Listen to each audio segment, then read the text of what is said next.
रेनिका கருத்துப்படி ரெஜினா தனஸ்ரீயுடைய ஆண்களை பார்த்துக்காகவும் பூர்ணிமா கருத்துப்படி லாரன்ஸுடைய ஆண்களை பார்த்துக்காகவும் ஜெபிக்கப்படுகிறது. இந்த கருத்துக்களோடு நம்முடைய தனிப்பட்ட கருத்துக்களுக்காகவும் பொது தேவையாக இருக்கக்கூடிய எனக்கு உருவாக்கத்திலிருந்து விரைவில் நாம் அனைவரும் விடுதலை பெற வேண்டும். ஆண்டவர்களுடைய இறக்கத்தை தேடி இந்த திருப்பலியை நாம் பங்கெடுப்போம். இயேசு பிரியமான அந்த சகோதரிகளே, பொது காலத்தினுடைய 22வது ஞாயிறிலே நாம் இருக்கிறோம். இறைவன் இன்று நற்செய்தி மொழியாக நமக்கு சொல்லக்கூடியது நம்முடைய வெளிப்புற தூய்மை அல்ல, மாறாக உள்மன தூய்மையை எதிர்பார்க்கிற தெய்வமாக கடவுள் இருக்கிறார். எனவே வெளி அடையாளங்களிலே சுத்தம் செய்வதில்லை நாம் தூய்மையாக இருப்பது மட்டும் பத்தாது, மாறாக உள்ளம் தூய்மை உள்ளவர்களாக நாம் மாற வேண்டும். அப்படி உள்ளத்திலே இறைவனுக்கு உகந்தவர்களாக தூயவர்களாக வாழ நமக்கு தேவையான வேண்டி இந்த திருப்பலியிலே மன்றாடுவோம். இந்த உன்னத திருப்பலியை ஒப்புக் கொடுக்க தடையாக இருக்கக்கூடிய நம்முடைய குற்றங்கள், குறைகள், பாவங்கள் அனைத்தையும் பார்த்து இறைவனிடத்திலே மன்னிப்பு வேண்டுவோம்.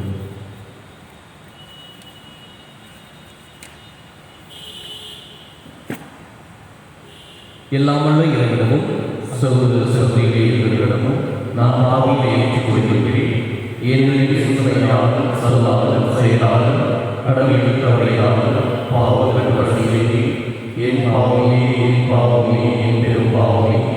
ஆவியாரையும் பூர்வனையான திருமதியாரையும் வாழ்த்துவதற்களையும் சகோதர சகோதரிகளையும் நாம் எனக்காக கொண்டாடுகிறேன்.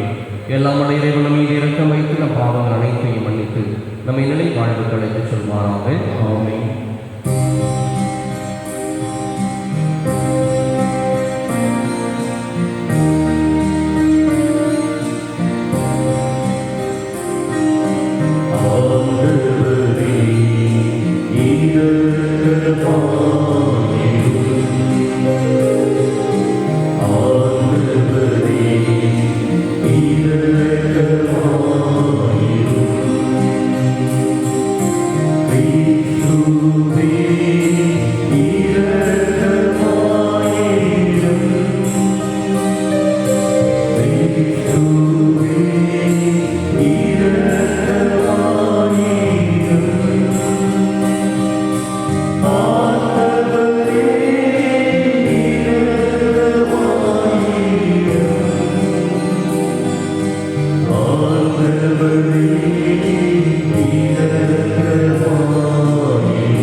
Amen.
உலகனைத்தும் நிறைந்தவரே, உம்மீது ஆதரவுள்ள செய்தருளும்.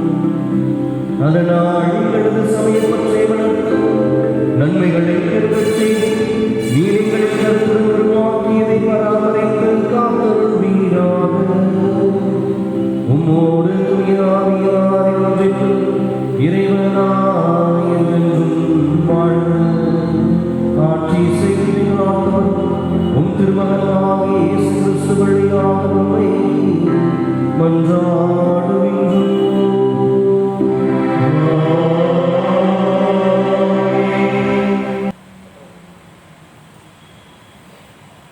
நான் உங்களுக்கு கட்டளையிட்டு சொல்வதோடு எதையும் சேர்க்க வேண்டாம். இணை சட்ட நூலிலிருந்து வாசகம். அதிகாரம் 4, இறை வசனங்கள் 1 முதல் 2 மற்றும் 6 முதல் 8 முடிய. இஸ்ரேலரே கேளுங்கள், நான் உங்களுக்கு கற்றுத்தரும் நியமங்கள் முறைகளின்படி ஒழுகுங்கள். அதனால் நீங்கள் வாழ்ந்து உங்கள் மூதாதையரின் கடவுளாகிய ஆண்டவர் உங்களுக்கு கொடுக்கும் நாட்டுக்கு சென்று அதை உறுதியாக்குவீர்கள். நான் உங்களுக்கு கட்டளையிட்டு சொல்வதோடு எதையும் சேர்க்க வேண்டாம், அதிலிருந்து எதையும் நீக்கவும் வேண்டாம். உங்கள் கடவுளாகிய ஆண்டவரின் கட்டளைகளை நான் உங்களுக்கு கற்றுத் தருகிறேன், அவற்றை பின்பற்றுங்கள். நீங்கள் அவற்றை பின்பற்றி நடங்கள், அதுவே மக்களின் நீங்கள் முன்னிலையில் உங்கள் ஞானமும் அறிவாற்றலுமாய் விளங்கும். இந்த நியமங்களை கேள்வியும் அனைவரும் உண்மையில் இப்பேரிடம் ஞானமும் அறிவாற்றலும் கொண்ட மக்களால் ஆனது என்று நாம் குரல் எழுப்பும் போதெல்லாம் நம் கடவுளாகிய ஆண்டவர் நம்மோடு உள்ளார். அவரை போல் மக்களுக்கு மிகவும் நெருங்கிய கடவுளை கொண்ட வேறு பேரினம் ஏதாகிலும் உண்டா? நான் இன்று நேர்மையான சட்டங்களை உங்களுக்கு தந்துள்ளேன். இவற்றை போன்ற நியமங்களையும் முறைமைகளையும் கொண்ட வேறு பேரினம் ஏதாகிலும் உண்டா? ஆண்டவர் வழங்கும் அருள்வாக்கு.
இரண்டாம் வாசகம். திருத்தூதர் யாக்கோபு எழுதிய திருமுகத்திலிருந்து வாசகம். அதிகாரம் 1, 17 முதல் 18, 21, 22 மற்றும் 27. சகோதரர் சகோதரிகளே, நல்ல குடைகள் அனைத்தும் நிறைவான வரமெல்லாம் ஒளியின் பிறப்பிடமான விண்ணகத் தந்தையிடமிருந்தே வருகின்றன. அவரிடம் எவ்வகையான மாற்றமும் இல்லை. அவர் மாறிக்கொண்டிருக்கும் நிழல் அல்ல. தம் படைப்புகளுள் நாம் முதற்கனியாகும்படி உண்மையை அறிவிக்கும் வார்த்தையால் நம்மை ஈண்டெடுக்க அவர் விரும்பினார். உங்கள் உள்ளத்தில் ஊன்றப்பட்ட வார்த்தையை பணிவோடு ஏற்றுக்கொள்ளுங்கள், அதுவே உங்களை மீட்க வல்லது. இறை வார்த்தையை கேட்பவர்களாக மட்டும் இருந்து உங்களை ஏமாற்றிக் கொள்ள வேண்டாம், அதன்படி நடக்கிறவர்களாக இருங்கள். தந்தையாம் கடவுளின் பார்வையில் தூய்மையானதும் மாசற்றதுமான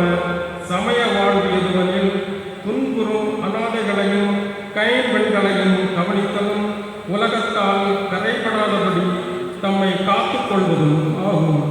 ஆண்டவர் வழங்கும் அருள் வாக்கு. இறைவனுக்கு நன்றி.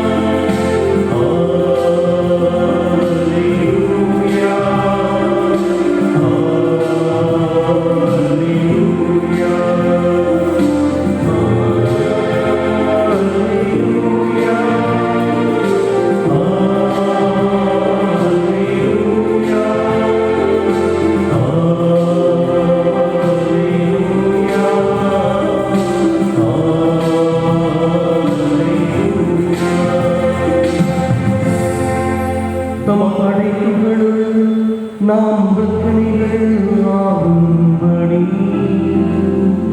உண்மையை அறிவிக்கும் வார்த்தையால் நம்மை ஈன்றெடுக்க அவர் விரும்பினார்.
அதிகாரம் 7 இறை வார்த்தைகள் 1 முதல் 8, 14, 15 மற்றும் 21 முதல் 23 முடிய.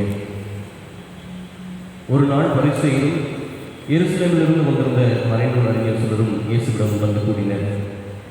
அவருடைய சீடர்கள் சிலர் தீட்டான, அதாவது கழுவாத கைகளால் உண்பதை அவர்கள் கண்டார்கள். பரிசேயரும் என் யூதர் அனைவருமே தம் மூதாதையர் மரபை பின்பற்றி கைகளை முறைப்படி கழுவாமல் உண்பதில்லை. சந்தையிலிருந்து வாங்கியவற்றை கழுவிய பின்னரே என்பர். அவ்வாறே கிண்ணங்கள், பரணிகள், செம்புகள் ஆகியவற்றை கழுவுதல் போன்று அவர்கள் கடைபிடிக்க வேண்டிய மரபுகள் இன்னும் பல இருந்தன. ஆகவே பரிசேயரும் மறைநூல் அறிஞரும் அவரை நோக்கி, உம் சீடன் மூதாதையர் மரபுப்படி உணவாமல் தீட்டான கைகளால் உணவு அருந்துவதே என்று கேட்டனர். அதற்கு அவர், வெளிவேடக்காரர்களாகிய உங்களை பற்றி எசாயா பொருத்தமாக இறைவாக்கு வைத்திருக்கிறார். இம்மக்கள் உதவினால் என்னை போற்றுகின்றனர், இவர்கள் உள்ளமோ என்னை விட்டு வெகு தொலைவில் இருக்கிறது. மனித கட்டளைகளை கோட்பாடுகளாக கற்பிக்கின்றனர், இவர்கள் என்னை வழிபடுவது வீண் என்று அவர் எழுதியுள்ளார். நீங்கள் கடவுளின் கட்டளைகளை கைவிட்டு மனித மரபை பின்பற்றி வருகின்றவர்கள் என்று அவர்களிடம் கூறினார். இயேசு மக்கள் கூட்டத்தை மீண்டும் தம்மிடம் வரவழைத்து அவர்களை நோக்கி, நான் சொல்வதை அனைவரும் கேட்டு புரிந்து கொள்ளுங்கள். வெளியே இருந்த மனிதருக்குள்ளே சென்று அவர்களை தீட்டுப்படுத்தக்கூடியது ஒன்றுமில்லை. மனிதருக்கு உள்ளே இருந்து வெளியே வருபவையே அவர்களை தீட்டுப்படுத்தும். ஏனெனில் மனித உள்ளத்திலிருந்தே பரத்தமை, களவு, கொலை, விபச்சாரம், பேராசை, தீச்செயல், வஞ்சகம், காமவெறி, பொறாமை, பழிப்புரை, செருக்கு, மதிகேடு ஆகியவற்றை சேர்த்தோடும் தீய எண்ணங்கள் வெளிவருகின்றன. தீவிரமாகியவை அனைத்தும் உள்ளத்திலிருந்து வந்து மனிதரை தீட்டுப்படுத்துகின்றன என்றார்.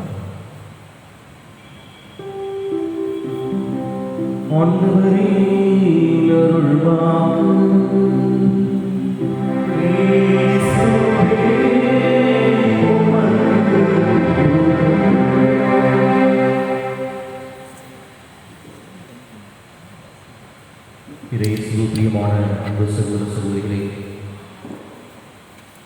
எல்லாரும் நல்லா இருக்கீங்க நினைக்கிறேன். ஒரு சிறிய கதையிலிருந்து இந்த நற்செய்தி பகிர்வை நாம் ஆரம்பிக்கலாம். பரமார்த்த குருவும் அவருடைய சீடர்களும் என்று சொல்லி ஒரு கதை இருக்கிறது. இந்த பரமார்த்த குரு தன்னிடம் இருக்கக்கூடிய 5 சீடர்களையும் அழைத்து கொண்டு ஒரு பயணம் செய்தார். அந்த பயணத்திலே பரமார்த்த குரு வைத்திருந்த பணப்பை கீழே விழுந்து விடுகிறது. சீடர்களாக சுற்றி நிற்கிறாங்க. பணப்பை கீழே விழுந்துருச்சு. அவர் தெரியாமல் அவர் நடந்து சேர்த்து கொண்டே இருக்கிறார். குதிரை மீது ஏறி அமர்கிறார். குதிரையில் போய்விடுவது இவர் சீடர்களும் போயிடுறாங்க. பணப்பை யாருமே எடுக்கல. மடத்துக்கு போய் சேர்ந்த உடனே அங்கே இருக்கக்கூடிய குரு பரமாத்மா குரு தன்னுடைய பணப்பையை தேடுறார். பணப்பையை காணமே அப்படின்னு சொல்லி தேடிட்டு இருக்கும் பொழுது அவருடைய சீடர்கள் சொன்னாங்கன்னா, வழியில் நீங்கள் குதிரை மேலே ஏறும் பொழுது பணப்பை கீழே விழுந்துச்சு, அதை பார்த்தோம், ஆனால் நீ எதுவுமே எனக்கு சொல்லலையா, அதனால் நாங்கள் செய்யலை அப்படின்னு சொன்னாங்க. அடப்பாவீங்களா, வழியில் பணப்பை விழுந்ததை பார்த்துட்டு எடுக்காமல் வந்திருக்கீங்களே அப்படின்னு சொல்லி சீடர்கள் எல்லாம் திட்டுறார். பரமாத்மா திட்டுறார். திட்டேன்னு சொல்கிறாங்கன்னா, இனிமேல் நம்ம பயணம் செய்யும் பொழுது கீழே என்ன விழுந்தாலும் எடுத்து வரணும் அப்படின்னு சொன்னாங்க. சரின்னு சொல்லிட்டு இன்னொரு நாள் அவர் பயணம் போகிறார்.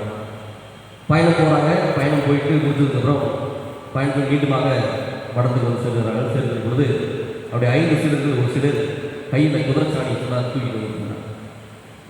ஏன்னா குதிரைச்சாணி தூக்கிட்டு வந்துருக்கிற அப்படின்னு சொல்லியிருக்கும்போது, நீங்கள் தானே என்ன விழுந்தாலும் எடுத்து வர சொன்னீங்க அப்படின்னு சொல்லி அவருடைய சீடர் சொல்கிறார். ஆனால் பாதி அதுக்காக வழி பூரா இந்த குதிரை போன்ற சாணத்துக்கு எல்லாமே கையில் வச்சு தூக்கிட்டு வருவேன் அப்படின்னு சொல்லிட்டு அவரை சுற்றி விவேகம் இல்லாமல் நடந்துக்குங்க, என்ன முக்கியமோ அதை மட்டும் செய்யுங்க அப்படின்னு சொல்லி ஒரு பேப்பரை வாங்கி என்னென்னலாம் எடுக்கணும், என்ன விழுந்தால் எடுக்கலாம், என்ன விழுந்தால் எடுக்கக்கூடாது அப்படின்னு ஒரு லிஸ்ட் எழுதி கொடுக்குறாரு. இதெல்லாம் விழுந்தால் எடுத்து வரலாம், இதெல்லாம் விழுந்தால் எடுத்து வரக்கூடாது அப்படின்னு சொல்லி அவருக்கு ஒரு லிஸ்ட் எடுத்து கொடுக்குறாரு. இன்னொரு நாள் அவங்க பயணம் போகிறாங்க. அந்த பயணத்தில் ஒரு மழைக்காலம். அதனால் குருவானவர் வந்து பரமாத்மா குரு மேலே ஏறி அமர்கிறார். குதிரை போகும்பொழுது என்ன வந்துச்சு அப்படின்னா, குரு தடுக்கி கீழே விழுந்துறார். குதிரையிலிருந்து கீழே விழுந்துறார். எந்திரிக்க முடியாமல் தத்தளிக்கிறார். எழுப்பி விடுங்கடா, தூக்கி விடுங்கடா அப்படின்னு சொல்லி கெஞ்சிற அவங்க பார்க்குறாங்க. அவர் கொடுத்து லிஸ்ட்டு பார்க்குறாங்க. அந்த லிஸ்ட்டில் குருவோட பேர் இல்லை. தூக்கி விடுங்க, கீழே விழுந்தா எடுத்து விடுறத லிஸ்ட்டில் குருவோட பேர் இல்லை. அதனால் சொன்னாங்க எழுப்பி விட மாட்டோம். குரு சொல்லியிருக்கிறார், குருவோட பேச்சை அப்படியே கடைபிடிக்கும், அதனால் குரு வந்து தூக்க மாட்டோம் அப்படின்னா. உடனே குரு வந்து அந்த பேப்பர் கொண்டு ஆனால் அதே செஞ்சு சொல்லிட்டு அது தன்னுடைய பேரை ஏட் பண்ணிக்கிறார், எழுதி கொடுக்குறாரு. அதுக்கப்புறமா குருவை வந்து தூக்கி விட்டாங்க. இது இயேசு பிரியமான அந்த சகோதரர்களே, ஏன் இந்த கதை சொன்னால், பரிசேயர்கள் என்பவர்கள் இந்த மடத்தனமான சீடர்களை போலத்தான் ஆண்டவருடைய கட்டளைகளை, ஆண்டவருடைய சட்டங்களை கடைபிடித்து வந்தார்கள். ஒரு காரியம் ஆண்டவர் சொல்லிவிட்டார்கள் சொன்னால் அதை எக்காரணத்தை கொண்டும் மீறி செயல்பட மாட்டார்கள்.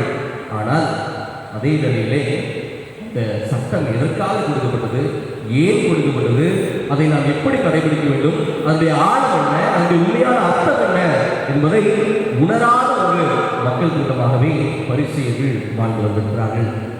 ஆண்டவர் இயேசு வாழ்ந்த காலத்தில் கிட்டத்தட்ட ஒரு 6000 பரிசேயர்கள் இருந்ததாக சொல்கிறார்கள். இந்த பரிசேயருடைய வாழ்க்கையிலே அவர் என்ன மனதில் நினைத்து வைக்கிறார்கள் சொன்னால், ஆண்டவருடைய கட்டளைகளை, ஆண்டவருடைய திருச்சட்டத்தை நான் உண்மை பிசுகாமல் கடைபிடித்தால் போதும், விண்ணரசுக்கு உரியவர்களாக நாம் மாறிவிடுவோம் என சொல்லி அவர் நினைத்திருந்தார்கள். ஏராளமான சட்டங்களை அவர் கொண்டிருந்தார். யூதர்களை பொறுத்தவரை 613 சட்டங்கள் இருக்கிறது. முதல் 5 புத்தகம் ஆகிய தோரா நடக்கக்கூடிய முதல் விவிலியத்தினுடைய முதல் 5 புத்தகத்திலிருந்து 613 சட்டங்கள் அவர்கள் கொண்டிருந்தார்கள். அது மட்டுமல்ல, அந்த சட்டத்தில் இருக்கக்கூடிய ஏராளமான சிக்கல்களுக்கு பதில் சொன்ன போதகர்களும் அதையும் சட்டமாக்கி வைத்திருந்தார்கள். உதாரணத்துக்கு சொல்ல வேண்டும் அப்படின்னா, ஓய்வு நாளில் என்ன செய்யலாம், என்ன செய்யக்கூடாது அப்படிங்கிற ஒரு சட்டம் இருக்குது. இப்போ நடக்கக்கூடாது, ஓய்வு நாளில் நடக்கக்கூடாது. அப்போ ஒருத்தருக்கு டவுட் வரும், வீட்டுக்குள்ளேயும் நடக்கக்கூடாதா அப்படின்னு ஒரு டவுட் வரும். ஒன்றும் இல்லை, வீட்டுக்குள்ளே நடக்கலாம் அப்படின்னு சொல்லி, சரி வீட்டுக்குள்ளே நடக்கலாம். வீட்டுக்குள்ளே எவ்வளோ நடக்கலாம், வீட்டுக்குள்ளே நடந்துகிட்டே இருக்கலாம் நாள் முழுக்க. இல்லை இல்லை, நாள் முழுக்க நடக்கக்கூடாது, தேவையான மட்டும்தான் நடக்கலாம். அப்போது இன்னும் டவுட் வந்து, வெளியே போகக்கூடாதா, போகலாம், வீட்டை விட்டு வெளியே போகலாம். எவ்வளோ தூரம் போகலாம் அப்படிங்கும்போது 1 கிலோமீட்டர் போகலாம் அப்படின்னு சொல்லி அவங்க முடிவு பண்ணுறாங்க. இப்படி ஒவ்வொரு காரியத்தையும் அடிக்கொண்டே போகிறாங்க. ஓய்வு நாளில் ஓய்வை சரியாக கடைபிடிக்கணும் அப்படிங்கிறது ஆண்டவர் கொடுத்த கடமையாக இருக்கிறது. ஆனால் ஓய்வு நாளிலே நடக்கலாமா நடக்கக்கூடாதா, வேலை செய்யலாமா வேலை செய்யக்கூடாதா, சமைக்கலாமா சமைக்கக்கூடாதா அப்படிங்கிற சின்ன சின்ன காரியங்களை குறித்து அவர்கள் மிகவும் கவலை கொண்டிருந்தார்கள். மாறாக ஓய்வு நாள் எதுக்காக கொடுக்கப்பட்டது என்பதை அவர்கள் உணராதவர்களாக இருந்தார்கள். ஆண்டவர் துதிக்க வேண்டும், ஆண்டவரை மையப்படுத்த வேண்டும், அந்த நாளிலே ஆண்டவருக்காக ஒதுக்க வேண்டும் என்கிற அந்த முக்கியமான காரியத்தை மறந்துவிட்டு அதனால நடக்கலாமா, அதனால சமைக்கலாமா, அதனால சாப்பிடலாமா, அதனால வேலை செய்யலாமா அப்படிங்கிறதுலேயே அவரை குறியாக இருந்தார்கள். அதனால உண்மையான ஓய்வு நாள் சட்டத்தை அவர் கடைபிடிக்கவில்லை. அதனால தான் ஆண்டவர் இயேசு அவர்களை திட்டுகிறார். ஆண்டவர் இயேசுடைய வாழ்க்கையில் கூட ஓய்வு நாளில் அவர் நடந்து போகும் பொழுது கதிர்களை பறித்து சாப்பிட்ட ஒரு நிகழ்வு வரும். சீடர்கள்லாம் வயலில் கதிரை படித்து சாப்பிடுவாங்க. சாப்பிட்றது குத்தமா அப்படின்னா இல்லை, நடந்து போகிறது குத்தமா அப்படின்னா இல்லை. அப்புறம் என்ன குத்தம் அப்படின்னா, வயல்ல இருந்து பறித்து சாப்பிடலாம், ஆனால் அந்த வயலிருந்து பறித்து கதிரை அப்படியே சாப்பிட முடியாது. என்ன பண்ணுவாங்க, அந்த கதிரை கிட்டு அந்த கதிரையெல்லாம் கையில் வச்சு நசுக்குவாங்க. அதுதான் குத்தம், அதுதான் குத்தம். அப்போ பயிரை பிரிப்பது குத்தம் இல்லை, ஓய்வு நாளை நடந்து போவது குத்தம் இல்லை, ஓய்வு நாளை சாப்பிட்டது குத்தம் இல்லை. அந்த கதிர்களை பின்னி, அதாவது அதை பிரித்து அதை கைகளிலே நசுக்குவது வேலையாக கருதப்படுகிறது. இப்படி சின்ன சின்ன ஒரு காரியங்களை பெரியதாக அவர்கள் எண்ணிக்கொண்டு ஓய்வு நாள் சட்டத்தை மீறினா, ஓய்வு நாள் ஆண்டவருக்கு வயது செலுத்தலை அப்படின்னு சொல்லி அவர்கள் குற்றம் கண்டுபிடிப்பதிலேயே குறையாக இருந்தார்கள். அப்படிப்பட்ட ஒரு குற்றத்தை தான் இன்றைக்கு ஆண்டவர் இயேசுவினுடைய சீடர்கள் கைகளை கழுவாமல் சாப்பிடும் பொழுது பரிசேயர்கள் சுமத்துகிறார்கள். இதோ இவர்களெல்லாம் கைகளை கழுவாமல் சாப்பிடுகிறார்கள் அப்படின்னு சொல்லி ஆண்டவருக்கு முன்பாக குற்றம் சுமத்துகிறார்கள். அப்பொழுது ஆண்டவர் இயேசு உண்மையாக அந்த சட்டம் எதற்காக கொடுக்கப்பட்டது என்பதை விளக்குகிறார். இன்னைக்கு கொரோனா காலம், எல்லாரும் கவர்மெண்ட் நல்லா சொல்லுது, கைகளை நல்லா சோப்பு போட்டு கழுவுங்கன்னு சொல்லுது. இன்னைக்கு ஆண்டவர் இயேசு கைகளை சாப்பிட்டாரு அப்படின்னு சொல்லிட்டு நாளைக்கு நம்ம வீட்டில் கைகளாமல் சாப்பிடலாமா அப்படின்னா கிடையாது. ஆண்டவர் இயேசு இதை ஒரு வாய்ப்பாக பயன்படுத்தி கொள்கிறார். தன்னுடைய போதனையை சொல்ல ஒரு வாய்ப்பாக பயன்படுத்திக் கொள்கிறார். அப்படி சொல்லுகிற பொழுது, வெளிப்புற தூய்மையை விரும்புகிற மக்களாக இருக்கிற நீங்கள் உள்புற தூய்மையை, உள்ளத்துடைய தூய்மையை விரும்புகிறீர்களா? ஆண்டவருக்கு உறந்தவர்களாக இப்படி உள்ளம் இருக்கிறதா? வெளியே இருந்து மனிதனை தீட்டுப்படுத்தக்கூடியது அப்படின்னு எதுவுமே இல்லை. மாறாக மனிதனுடைய உள்ளத்திலிருந்து வெளியே வரக்கூடியதுதான் அவனை தீட்டுப்படுத்தக்கூடியதாக இருக்கிறது என்று சொல்லி அதற்கான ஒரு பட்டியலை கொடுக்கிறார்.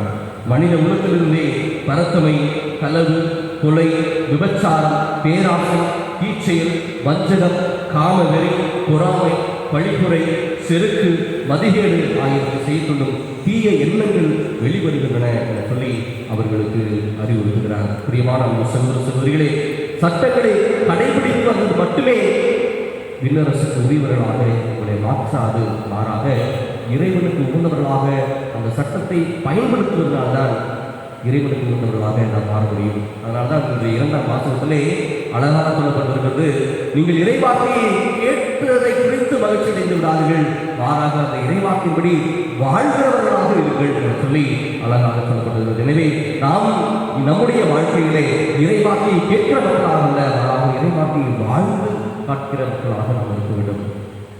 நம்முடைய கிறிஸ்தவ வாழ்க்கையிலும் நம்மளும் பல பேர் இன்னைக்கு ஏதோ கடனுக்கு வெளிப்புற சடங்குகளுக்காக ஆலயத்துக்கு வருவதை வழக்கமாகிவிட்டது. நம்மளுக்கும் ஒரு வழக்கம் இல்லையா, கைகளை கழுவுறது, இதெல்லாம் நம்முடைய வழக்கம் இருக்குது. ஒவ்வொரு ஆலயத்திலுமே தீர்த்தம் அப்படிங்கிறது இருக்குது. ஒவ்வொரு ஆலயத்திலும் கிறிஸ்தவர்கள் வந்து நம்ம ஆலயத்துக்கு முன்பாக தீர்த்தம் வைத்திருக்கிறோம். வருகிற பொழுது அந்த தீர்த்தத்தில் நம்முடைய கரங்களை விட்டு நம்மளை சிலுவை அடையாளம் வரைந்து நம்மை தூய்மைப்படுத்திக் கொள்கிறோம். அதே போல் முஸ்லீம்ஸ் அவங்களுடைய தொழுகைக்கு போகிறதுக்கு முன்னாடி அவங்க வந்து முன்னாடி குளம் மாதிரி வெட்டி வச்சுருப்பாங்க. குளத்தில் இறங்கி அவருடைய கைகளையும் கால்களையும் கழுவி விட்டுட்டால் அவர்கள் தொழுகைக்கு செல்ல வேண்டும். அதே போல் இந்துக்களும் தங்களுடைய பிரசாதங்களுக்காக தீர்த்தத்தை பிரசாதமாக கொடுக்கிறார்கள். இப்படி தண்ணீர் தூய்மைப்படுத்துகிற ஒரு சடங்காக இருக்கிறது.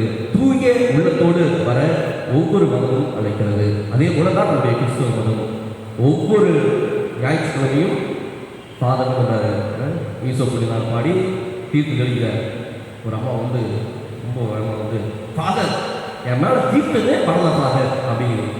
பரவாயில்லம்மா, ஒன்றும் பிரச்சனை இல்லைம்மா, நீ தான் கோயிலுக்குள்ளே வரும்பொழுதே தீர்த்தத்தை தொட்டு சிலுவை அடையாளம் போட்டுட்டா வந்தீங்க, ஈட்டம் படம்னா ஒன்று பெருசு, அது ஒரு அடையாள செயல் தான், அதனால உங்களுக்கு ஒன்றும் பெருசாக ஆக போகிறதில்ல அப்படின்னு சொல்லுவோம். அப்போது பிரியமானவர்களாம் இறைவனை அணுகிற பொழுது நம்முடைய வெளிப்புற தூய்மைக்கு அழகாக மேக்கப் பண்ணிட்டு அழகாக கோயில் வரும்பொழுது பெண்கள்லாம் பார்த்தா புது பட்டு புடவை கட்டிட்டு புது ட்ரெஸ் போட்டுட்டு அல்லது வீடுகளில் இருக்கிறதுலே மிக அழகான ஒரு ஆடைகளை உடுத்தி கொண்டு ஆண்டவருடைய இல்லத்துக்கு வரும்போது நல்ல ட்ரெஸ் போட்டுருக்காங்க. பக்கத்தில் ஒரு ட்ரெஸ் போடுறது என்ன கொஞ்சம் ட்ரெஸ் போட்டிருக்கா, பட்டு புடவையா சாதா புடவையா உரப்புடவையா எல்லாம் பார்ப்பாங்க. அதே போல் செயினில் போட்டுக்கிறாங்க அப்படி பார்ப்பாங்க. அதே போல் என்ன மாடல் சுடிதார் போட்டுக்கிறாங்க பார்ப்பாங்க. கிட்ட சில பேர் என்ன செருப்பு போட்டு வராங்கன்னு பார்க்குறாங்க. நிறைய பேர் கோயிலுக்குள்ளே செருப்பு போட்டு வராங்களா, நீ செருப்போட பக்கத்தில் கழட்டி வச்சுக்கிறது, எங்கே உட்காராங்களோ அங்கேயே பக்கத்தில் கழட்டி வச்சுக்கிறது. அப்போ அங்கே செருப்பு நல்லா இருக்குது. இப்படி வெளிப்புற அடையாளங்களை வெளிப்புற அழகு சாதனங்களை நாம் பெரிதாக கருதுகிறோம். ஆனால் ஆண்டவரை தேடி வரவே, ஆண்டவருடைய ஆலயத்துக்கு வரவே, அப்படி உள்ளம் தூய்மையானதாக இருக்கிறதா என்று நாம் ஒரு நாளாவது சிந்தித்து பார்த்திருக்கிறோமா? ஆண்டவரை தேடி வருகிறோம், ஆண்டவருடைய உடலை உட்கொள்ள போகிறோம். ஆண்டவருடைய உடலை உட்கொள்ள நான் என்னுடைய உடலை தூய்மையாக வைத்தால் மட்டும் பத்தாததாக என்னுடைய உள்ளம் தூய்மையானதாக இருக்க வேண்டும். அந்த உள்ளம் தூய்மையானதாக இருக்கிறதா, பாவ அழுக்கு இல்லாமல் நான் இருக்கிறேனா என்ற கேள்வியை நாம் கேட்டு பார்க்க வேண்டும். ஒரு அம்மா வில்லேஜ் கோவில் பக்கத்தில் தான் குழாய் தண்ணி பிடிச்சி போச்சு. தண்ணி பிடிக்கிறப்ப சண்டை, கெட்ட வார்த்தை பக்கத்தில் தான் இருக்குது. ஹாஸ்பிட்டல் பக்கத்துலேயே அவங்க வீடு பக்கத்தில் குழாய். என்னதான் வார்த்தை இல்லை அப்படின்னா எல்லா கட்டவாட்டி பேசிடுச்சு. குழாயிலேயே எல்லாத்துக்கு முன்னாடி பேசி முடிச்சுட்டு அப்போ தான் கோயிலுக்கு மணி அடிக்கிறாங்க. பூசிக்கு முன்னாடி மணி அடிப்பாங்க இல்லையா, ஊருக்குள்ளே மணி அடிக்கும் பொழுது இருடி கோயிலுக்கு போயிட்டு வந்து கவனிச்சுக்கிற அப்படின்ட்டு வருது. மணி அடிச்சிட்டாங்க, கீழ்பிடிக்குது. மணி அடிச்ச உடனே கோயிலுக்கு கிளம்புறாங்க, கீழ்பிடிக்கல் இருக்குது. ஆனால் உள்ளம் எப்படிப்பட்டதாக இருக்கு? எல்லா கெட்ட மாதிரியும் பேசிட்டு அதே வாயில வந்து ஆண்டவர் இயேசுவாங்க. தகுந்த வாழ்க்கையாது, தகுந்த உள்ளத்தோடு நம்ம ஆண்டவரை தேடி வரலாம் அப்படிங்கிறது மிகப்பெரிய ஒரு கேள்விக்குறியாக இருக்கிறது. நீங்கள் ஆண்டவர் இயேசு தன்னுடைய சீடர்களுக்காக வக்காலத்துறாங்க. ஆமாங்க கைகளை வார்த்தா சாப்பிட்றாங்க, ஆனால் அவருடைய உள்ளம் தூய்மையானதாக இருக்கிறது. உங்களுடைய உள்ளம் தூய்மையானதாக இல்லை என்பதை அங்கே சுட்டி காட்டுகிறார். எனவே பிரியமான சகோதரிகளே, இன்னைக்கு கொரோனா காலத்தில் ஆண்டவரை நம்ம தேடி வந்த ஆண்டவருடைய உடலை உட்கொள்ள நாம் தகுதி உள்ளவர்களாக இருக்கிறோமா என்ற கேள்வியை உங்கள் மத்தியிலே நாம் இன்னைக்கு ஆன்லைன்லேயே எல்லாத்தையும் முடிச்சிடறோம். ஆன்லைன்லேயே ஆசை பார்த்துறோம், ஆன்லைன்லேயே ஆசை எடுத்துக்கிறோம். ஆண்டவரை தேடி வருவதற்கு நமக்கு போதாத காலமாக இருக்கிறது. இருந்தாலும் கூட அப்படி கிடைக்கிற வாய்ப்பை நாம் பயன்படுத்துகிறோம். இன்னைக்கு சண்டே இல்லை, சண்டே ஆண்டவரை தேடி வர முடியல. ஏன் வார நாட்களில் ஏதாவது ஒரு நாள் ஆண்டவரை தேடி வரலாம் இல்லையா, திருப்பலியில் பங்கெடுக்கலாம் இல்லையா, ஆண்டவருடைய உடலை உட்கொள்வதற்கு தகுதியுள்ள உள்ளத்தோடு பாவ சங்கீதம் செய்து ஆண்டவருடைய அந்த அருளையும் ஆசிரியை நாம் நிறைவாக பெற்றுக்கொள்ளலாம் இல்லையா? அதைத்தான் நாம் செய்கிறோமா என்று சொல்லி ஆண்டவரை செய்து நாம் கேட்கிறார். உடைய உள்ளம் தூய்மையானதாக இருக்கிறதா? நீங்கள் என்னுடையவர்களாக இருக்கிறீர்களா? நான் உங்கள் உள்ளத்திலே வர, உங்களுடைய உடலிலே வர உங்களை தூய்மைப்படுத்திக் கொள்ளுங்கள் என்று சொல்லி ஆண்டவர் இயேசு அழைத்துக் கொள்கிறார். எனவே பிரியமான சகோதரிகளே, சட்டங்களை கடைபிடிப்பதால் அல்ல, மாறாக இறைவனுக்கு உகந்தவர்களாக நம்முடைய உடலையும் உள்ளத்தையும் தூயதாய் வைத்திருப்பதிலே அவருக்கு நாம் உகந்தவர்களாக மாறுவோம் என்பதை உணர்ந்தவர்களாக இந்த திருப்பலியிலே கலந்து கொள்வோம். இந்த திருப்பலியிலே இறைவனுடைய உள்ளத்தை, இறைவனுடைய உடலை நாம் உட்கொள்ள முடியாவிட்டாலும் கூட இந்த திருப்பலியின் வழியாக, இறை வார்த்தையின் வழியாக நாம் சுத்தம் பெற்றவர்களாக, அழுக்கிலிருந்து, பாவ அழுக்கிலிருந்து, பாவ கரைகளிலிருந்து நம்மை தூய்மைப்படுத்தியவர்களாக அடுத்த முறை வாய்ப்பு கிடைக்கிற பொழுது இறைவனுடைய உடலை உட்கொள்ள நாம் தகுதி பெற்றவர்களாக திருப்பலியிலே கலந்து கொண்டு இறை ஆசை பெற்றிருவோம். இறைவன் இயேசு என்று வாழ்த்து பெறுவாராக.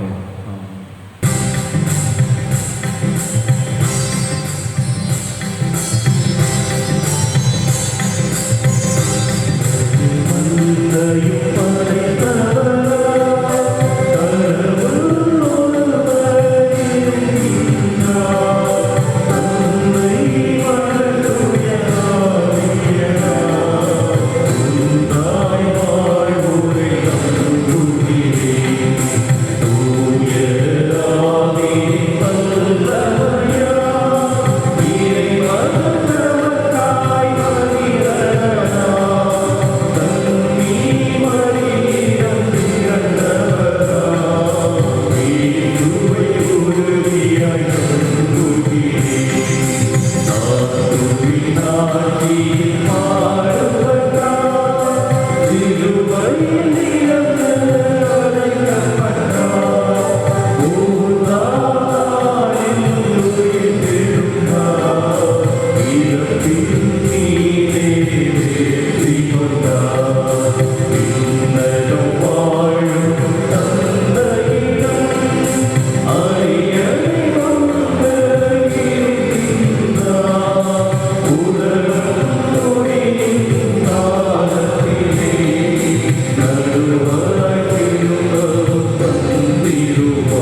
இந்த கொரோனா பெருந்தொற்றிலிருந்தும் நம்மை ஒவ்வொரு நாளும் காத்துக் கொண்டிருக்கிறார். நம்முடைய தேவைகளை விண்ணப்பங்களை அவரிடம் எடுத்துரைத்து இன்னும் வெகு விரைவாக இந்த தொற்றிலிருந்து நாம் எடுத்து பெறவும் இதனுடைய ஆசிரியர்கள் நம்மை அர்ப்பணித்து வாழக்கூடிய வளத்தையும் வேண்டி மன்றாடுவோம்.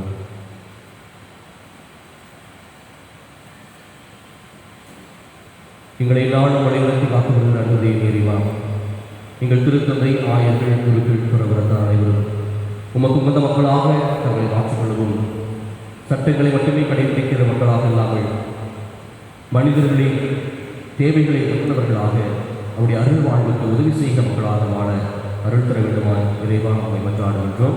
ஆண்டவரே எங்கள் மன்றாற்றை கேட்டருளும். வழிநடத்தும் தேவை இறைவா எங்கள் நாட்டு தலைவர்களை பாதுகாப்பு கொடுக்கிறோம். சுயநல போக்கு இல்லாமல் பிறநல உள்ளத்தோடு அவர்கள் சேவை செய்யக்கூடிய அருளையும் ஆற்றலை தர வேண்டுமாய் இறைவா அவை மன்றாடுகின்றோம். ஆண்டவரே எங்கள் மன்றாற்றை கேட்டருளும்.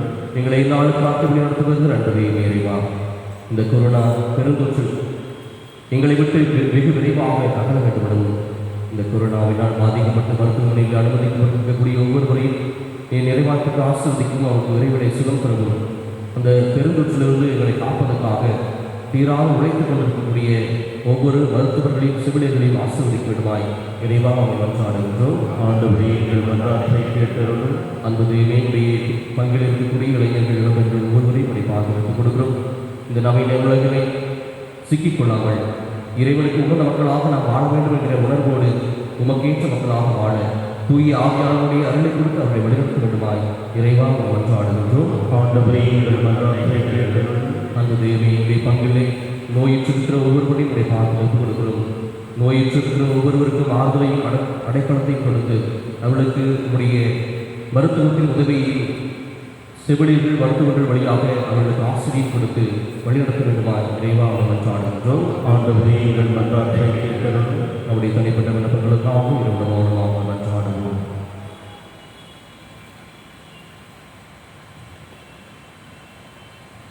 என்று மாணவர்கள் இறைவா கேளுங்கள் கொடுக்கப்படும் என்று சொன்ன இறைவா இதோ நாங்கள் கேட்டிருக்கிற மற்ற ஆட்டுக்களை எல்லாம் எங்கள் கனிவோடு நோக்கி உடைய ஆசிரியர்களால் எங்களை நிறுத்தி எங்களை வழிநடத்த வேண்டுமாய் எங்கள் ஆண்டவர் கிறிஸ்துவாகிய இயேசு கிறிஸ்து வழியாக எங்கள் மன்றாடுகின்றோம்.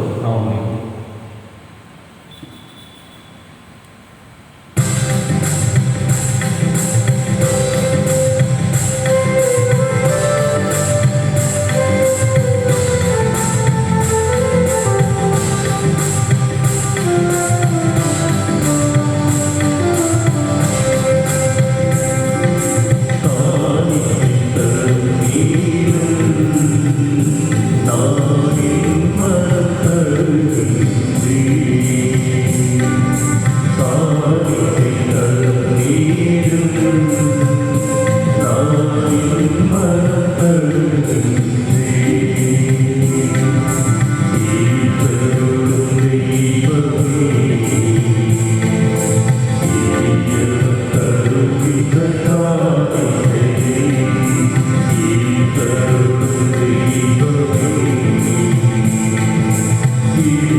எல்லாம் மனத்தந்தையாக இறைவனுக்கு ஏற்றதாக பாருங்கள். ஆண்டவர் தமது பெயரின் புகழ்ச்சிக்காகவும் மாட்சிக்காகவும் அவர் நிலைக்காகவும் புனித திருவை அனைத்து நலனுக்காகவும் உமது கையிலிருந்து பணியை ஏற்றுக்கொள்வாராக. ஆண்டவரே, இன்றும் புனிதமான இந்த மணிக்கு மீட்பளிக்கும் ஆசிரியர்கள் மீது பொழிவதாக. இவ்வாறு நிகழ்வுப்படி உமது ஆற்றலால் நிறைவேறுவதாக. எங்கள் ஆண்டவராகிய கிறிஸ்து வழியாக உம்மை மன்றாடுகிறோம்.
தந்தையே, விண்ணகத்தின் கதவுகளை எங்களுக்காக திறந்து வைத்தார். ஆகவே மாணவர்களோடு புனிதரின் பெருங்களோடு நாங்களும் சேர்ந்து உமக்கு புகழ்ச்சி செய்து முடிவின்றி பாடுவதாக.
ஆண்டவரே, நீர்மையாகவே தூயவர், தூய்மை அனைத்துக்கும் ஊற்று.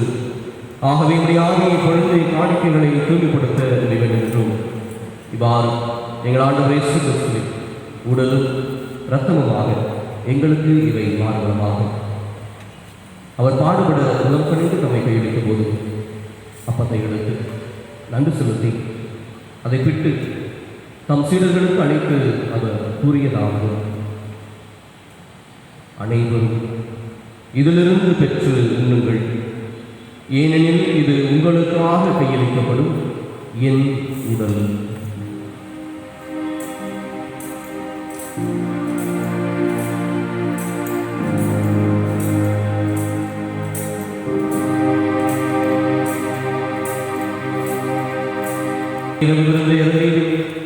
கிண்ணத்தையும் எடுத்து மீண்டும் நமக்கு நன்றி கூறி தம் சீடர்களுக்கு அழைத்து அவர் கூறியதாவது: அனைவரும் இதிலிருந்து பெற்று பருகுங்கள், ஏனெனில் இது புதிய நிலையான உடன்படிக்கைக்கு உரிய என் இரத்தத்தின் கிண்ணம். இது பாவ மன்னிப்புக்கென்று உங்களுக்காகவும் பலருக்காகவும் சிந்தப்படும். இதை என் நினைவாக செய்யுங்கள்.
உம் திரும்ப நின்று உமக்கு ஊழியம் புரிய தகுந்தவர்கள் என எங்களை ஏற்றுக்கொண்டீர்.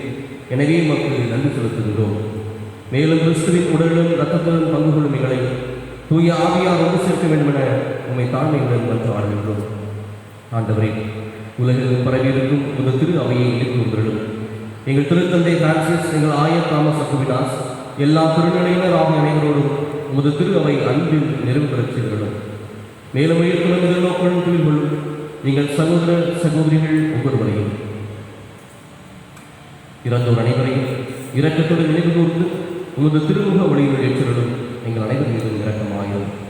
கடவுளின் கண்ணி தாயான உமது மரியா, அவருடைய கணவர்களுடைய பங்கின் பாதுகாவலருமான உமது யோசேப்பு, புனித திருத்தூதர்கள், இவ்வுலகில் மருத்துவராக இருந்தோர் ஆகிய புனிதர் அனைவருடனும் நாங்கள் நிலைவாழ்வில் பங்கு கொள்ளும் தகுதி பெற்று உம் திருமகன் இயேசு கிறிஸ்து வழியாக உம்மை புகழ்ந்தேற்று வரவருட உம்மை மன்றாடுகின்றோம்.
ஆண்டவரே, தீமை அனைத்திலிருந்தும் எங்களை விடுவித்து எங்கள் வாழ்நாளில் அமைதியை கனிவுடன் அருள மன்றாடுகின்றோம். உமது இரக்கத்தின் உதவியினால் நாங்கள் பாவத்திலிருந்து எப்போது விடுதலை பெற்று யாதொரு கலக்கமும் இன்றி நலமாயிருப்போமாக. நாங்கள் எதிர்நோக்கி இருக்கும் பேரின்பத்துக்காகவும் மீட்பராகிய இயேசு கிறிஸ்துவின் வருகைக்காகவும் காத்திருக்கின்றோம். ஏனெனில் ஆட்சியும் வல்லமையும் ஆட்சியும் என்றென்றும் உமதே. ஆண்டவரே இயேசு கிறிஸ்துவே, அமைதியை உங்களுக்கு விட்டுச் சொல்கின்றேன், என் அமைதியையே உங்களுக்கு அளிக்கின்றேன் என்று உம் திருத்தூதர்களுக்கு மொழிந்தீரேன். எங்கள் பாவங்களை பாராமல் உமது திரு அவையின் நம்பிக்கையை மட்டுமே கண்ணோக்கி உமது திருக்குலத்துக்கு ஏற்ற அதற்கு அமைதியையும் ஒற்றுமையையும் அளித்துள்வீராக. என்றென்றும் வாழ்வு ஆட்சி செய்கின்றவர் நீரே. ஆமென். ஆண்டவரே, அமைதி உங்கள் அனைவரோடும் என்றும் இருப்பதாக, ஆன்மாவோடும் இருப்பதாக. ஒருவர் நம் ஆண்டவர் இயேசு கிறிஸ்துவின் அமைதியை மகிழ்ச்சியோடு அறிவித்துக் கொள்வோம்.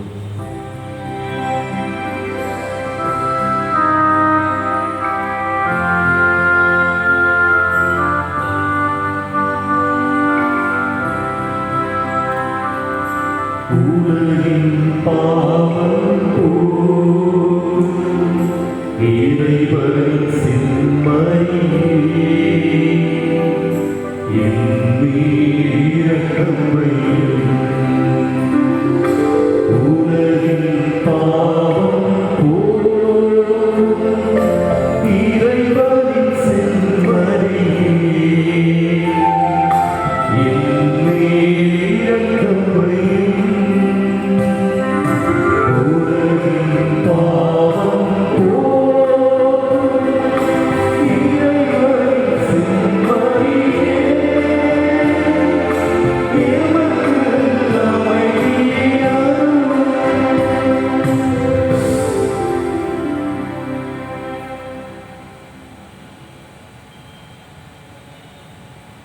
இதோ இறைவனின் செம்மறி, இவரே உலகில் பாவங்கள் அனைத்தையும் போக்குகின்ற நாம் அனுப்பினோம். இவருடைய திருவிருந்து கலைக்க பெற்றிருக்கிற நாம் அனைவரும் பேர் பெற்றோம். ஆண்டவரே இறைவனை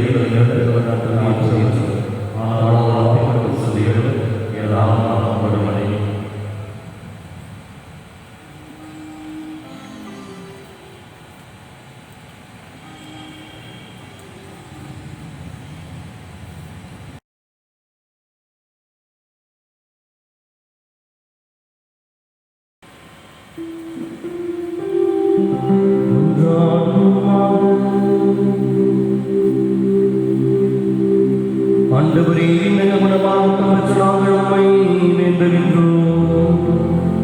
அதனால் இந்த அன்பின் உணவு எங்கள் இதயங்களை உணவைப்படுத்தி எங்கள் சகோதர சகோதரிகள் உமக்கு பணிபுரிய எங்களை கொண்டு எழுப்புவதாக. எங்கள் ஆண்டவராகிய கிறிஸ்து வழியாக உம்மை கொண்டாடுகின்றோம்.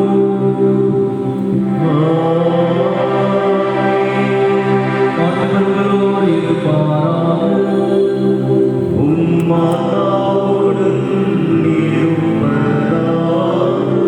எல்லாம் இறைவன் தந்த